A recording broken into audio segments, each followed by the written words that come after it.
অপরূপা রূপে সুন্দরী হতে কে না চায়। এর জন্য অনেক চায় ত্বক উজ্জ্বল ও ফর্সা করতে। তবে কিভাবে ত্বক সুন্দর ও উজ্জ্বল করা যাবে? ত্বক উজ্জ্বল করতে হলে বেশ কিছু বিষয় মনে রাখা জরুরি। তাহলে চলো আর দেরি না করি মাত্র এই 4টি টিপস মেনে চলুন এখন থেকেই। নাম্বার 1, মধু। ত্বক সুস্থ রাখতে এবং দূষণ ও ময়লা থেকে রক্ষা করতে মধু খুবই কার্যকরী। শহরে অনেক ধরনের অ্যান্টিব্যাকটেরিয়াল উপাদান পাওয়া যায়, যা ত্বক মেরামত করতে সাহায্য করে। তাই ত্বকের প্রাকৃতিক উজ্জ্বলতার জন্য মধু দিয়ে মুখে ম্যাসাজ করতে ভুলবেন না। Number 2, cleanser. ঘরবাড়ি পরিষ্কার করার পর ময়লা এবং ধুলোর কারণে ত্বক ফাটতে শুরু করে। তাই পরিষ্কার করার সময় অবশ্যই ত্বকে ময়শ্চারাইজার ব্যবহার করতে হবে। তবে এটাও মনে রাখবেন যে এর আগে আপনার ত্বক সঠিকভাবে পরিষ্কার করা হয়েছে। তাই আপনার ত্বকের ধরন অনুযায়ী ত্বকে ক্লিনজার ব্যবহার করতে পারেন।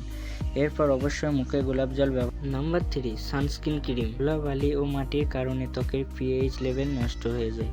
এটি আমাদের ফুসফুসের পাশাপাশি ত্বকের অনেক ক্ষতি করে। এমন পরিস্থিতিতে অবশ্যই মুখে সানস্ক্রিন ব্যবহার করবেন। Number 4, face mask.